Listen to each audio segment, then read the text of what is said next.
தன்னுடைய உயிருக்கு ஆபத்து என்றும் கோவை சிறையில் நான் கொல்லப்படுவேன் என போலீசார் முன்னிலையிலேயே சவுக்கு சங்கர் ஆவேசமாக பேசி சென்ற வீடியோ தற்போது சமூக வலைதளத்தில் வைரலாகி உள்ளது.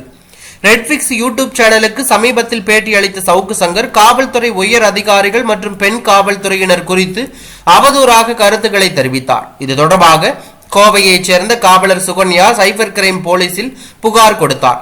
புகாரின் அடிப்படையில் சவுக்கு சங்கர் மீது வழக்கு பதிவு செய்து கடந்த 4ஆம் தேதி தேனி அருகே பழனி செட்டிப்பட்டியில் வைத்து போலீசார் அவரை கைது செய்தார்கள். அத்துடன் அவரது காரில் கஞ்சாவையும் போலீசார் பறிமுதல் செய்தார்கள். இது தொடர்பாகவும் அவர் மீது வழக்கு பதிவு செய்யப்பட்டுள்ளது. இதைத் தொடர்ந்து கோவை அழைத்து வரப்பட்ட அவர் நீதிமன்ற காவலில் சிறையில் அடைக்கப்பட்டிருக்கிறார். சவுக்கு சங்கர் வீடு மற்றும் அலுவலகங்களில் சோதனை செய்த போலீசார் அதற்கு சீல் வைத்துள்ளார்கள். இதைத் தொடர்ந்து சவுக்கு சங்கர் மீது குண்டர் தடுப்பு சட்டத்தின் கீழ் நடவடிக்கை எடுக்க சென்னை போலீஸ் கமிஷனர் சந்தீப் ராய் ரத்தோர் உத்தரவு பிறப்பித்தார்.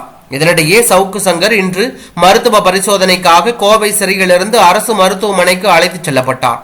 அப்போது அவர், என்னுடைய உயிருக்கு ஆபத்து, கோவை சிறையில் நான் கொல்லப்படுவேன், கோவை சிறை கண்காணிப்பாளர் செந்தில்குமாரே என் கையை உடைத்தார் என போலீசார் முன்னிலையிலேயே சவுக்கு சங்கர் ஆவேசமாக பேசி சென்றது தற்போது அரசியல் வட்டாரத்தில் பரபரப்பை ஏற்படுத்தி உள்ளது.